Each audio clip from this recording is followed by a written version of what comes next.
دانیہ قرآن academy. یہ قرآن وہ رستہ دکھاتا ہے جو سب سے سیدھا ہے، اور مومنوں کو جو نیک عمل کرتے ہیں بشارت دیتا ہے کہ ان کے لیے اجر عظیم ہے۔ نحمده ونصلي على رسوله الكريم، اما بعد فاعوذ بالله من الشیطان الرجیم، بسم اللہ الرحمن الرحیم۔ السلام علیکم ورحمۃ اللہ وبرکاتہ۔ امید ہے آپ سب خیریت سے ہوں گے، انشاءاللہ جہاں ہوں گے ایمان اور صحت کی نعمت سے مالا مال ہوں گے۔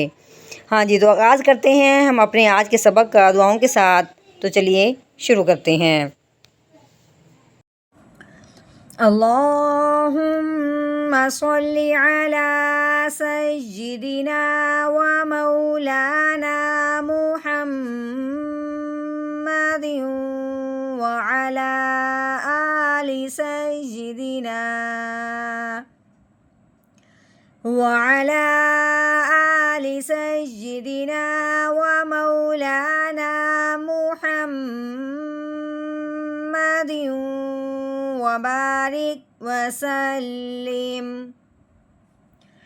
رب اشرح لی صدری ویسر لی امری واحلل عقدۃ من لسانی یفقہوا قولی۔ رب زدنا علما رب زدنا علما رب زدنا علما۔ اعوذ باللہ من الشیطان الرجیم، بسم اللہ الرحمن الرحیم۔ فیما انت من ذکرہا، فا کے نیچے زیر ہے، آگے یا کے اوپر جزم لگی ہوئی ہے جس کی وجہ سے یا ساکن ہو گیا۔ اب اس یا ساکن پہ ماد کا قاعدہ جاری ہو رہا ہے۔ وہ کیسے کہ یا ساکن سے پہلے حرف پہ یا پہلے حرف کے نیچے جب زیر آ جائے تو اس یا ساکن پہ ماد کا قاعدہ جاری ہوتا ہے۔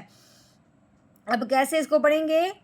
فا یا زیر فی، یا کے اوپر جزم ہے، یا ساکن سے پہلے زیر آنے کی وجہ سے اس کو ہم نے لمبا کیا ہے، فا کو یا کے ساتھ ملاتے ہوئے۔ فا یا زیر فی، میم کے اوپر زبر ہے، میم زبر ما، فی ما، آگے یہ الف، الف کے اوپر کیا لگی ہوئی ہے؟ زبر۔ اب الف کے اوپر زبر زیر پیش آ جائے تو وہ الف الف نہیں رہتا، وہ الف حمزہ بن جاتا ہے۔ آگے یہ نون ہے، نون کے اوپر جزم آنے کی وجہ سے نون ساکن ہو گیا۔ اب ہم نے کیا کرنا ہے؟ اس حمزہ کو نون ساکن کے ساتھ ملاتے ہوئے ایک الف کے برابر لمبا غنہ کرنا ہے۔ اب جاننا یہ ہے کہ غنہ کون سا کرنا ہے اور غنہ کیوں کرنا ہے۔ تو یہ بات یہ ہے کہ نون ساکن پہ اب غنہ ہوگا اخفا کا۔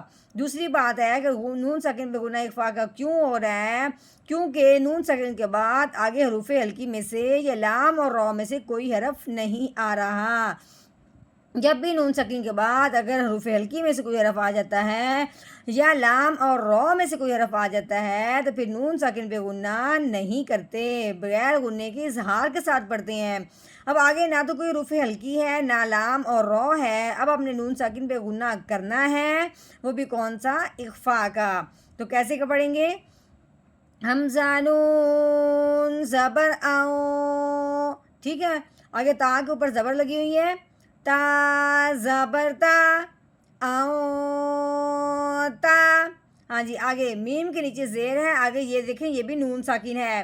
اب ہم نے میم کو نون ساکن کے ساتھ ملانا ہے۔ اب دیکھنا یہ ہے کہ اس نون ساکن پہ غنہ ہوتا ہے یا نہیں ہوتا، ٹھیک ہے۔ اب یہ دیکھیں آگے ہے رال، رال جو ہے یہ حروف ہلکی میں سے بھی نہیں ہے، لام اور را میں سے بھی یہ رال نہیں ہے۔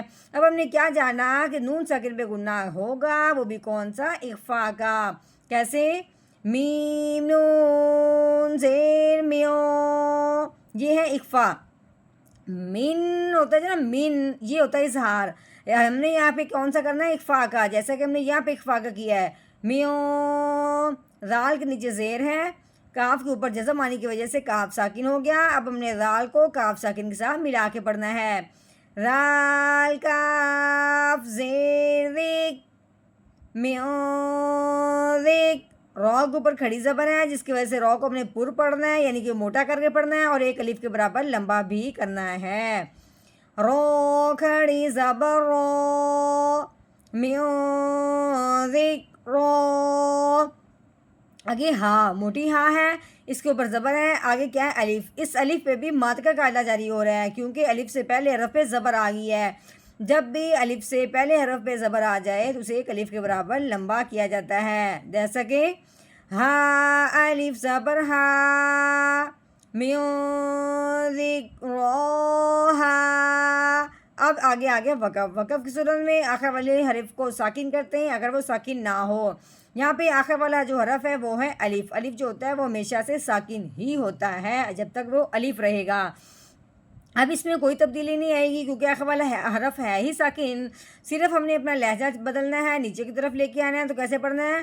آگے وقف میوزک روحا میوزک روحا فیما انت میوزک